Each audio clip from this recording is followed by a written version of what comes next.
घर को सजाना एक कला है, लेकिन कई बार छोटी मोटी गलतियों के कारण आपका पूरा का पूरा इंटीरियर खराब हो जाता है।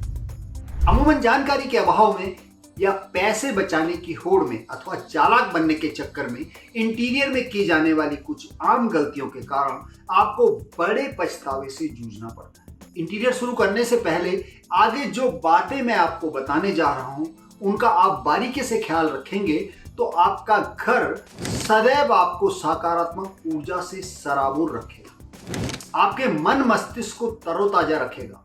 इंटीरियर करवाते वक्त सबसे पहले कारपेंटर को इंटीरियर डेकोरेटर समझने से तौबा कर लें, क्योंकि भले ही आपका कारपेंटर आपके किसी दोस्त, रिश्तेदार अथवा जानने वाले के रेफरेंस से आपके पास आया हो, मगर वह चार दर्द आपको देगा ही देगा।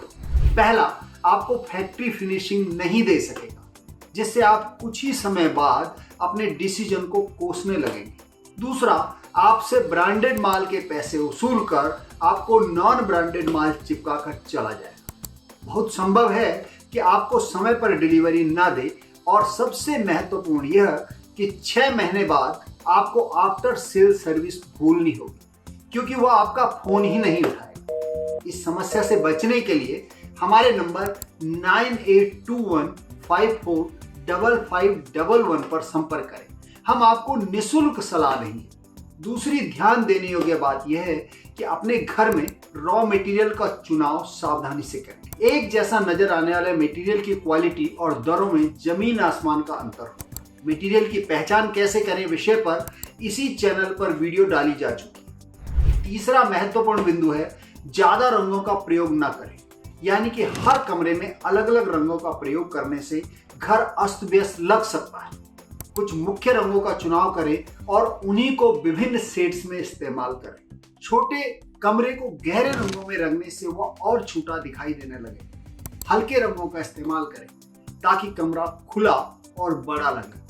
अलग अलग स्टाइल और रंगों का फर्नीचर एक साथ मिलाने से घर बेढंगा लगता है। एक ही स्टाइल का फर्नीचर चुनें। घर में केवल उपयोग के सामान को उचित स्थान दें। अव्यवस्थित सामान से भी घर छोटा लगता है। प्रकाश का संतुलित प्रयोग करें। प्रकाश के अनबैलेंस्ड होने से कमरा उदास और छोटा लग सकता है। विभिन्न प्रकार की हल्की डेकोरेटिव लाइट्स का इस्तेमाल करने से घर में जादुई सुकून का माहौल बनाया जा सकता है। इसी तरह दीवारों पर बहुत अधिक कलाकृतियां लगाने से कमरा अस्त व्यस्त लगता है। हर कमरे में कुछ सिलेक्टेड पेंटिंग्स अथवा कलाकृतियां लगाएं जो आपके इंटीरियर से मेल खाए। इसी तरह अलग अलग प्रकार की टाइल्स या फर्श का इस्तेमाल करने से घर असमान लग सकता है।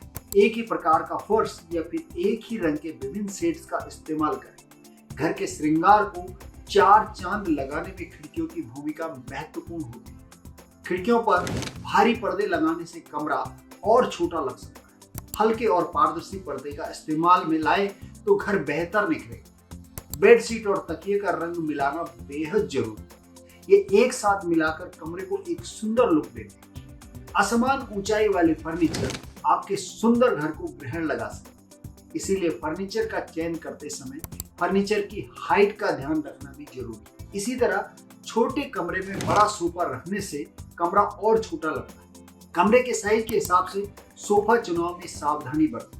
इसी तरह अधिक कुशन लगाने से सोफा या बेड अव्यवस्थित लग सकता है। सिलेक्टेड कुशन प्रयोग में लाएं जो आपके इंटीरियर से मेल खाते हैं। इन गलतियों से बचकर आप अपने घर के इंटीरियर को और सुंदर और आकर्षक बना सकते हैं।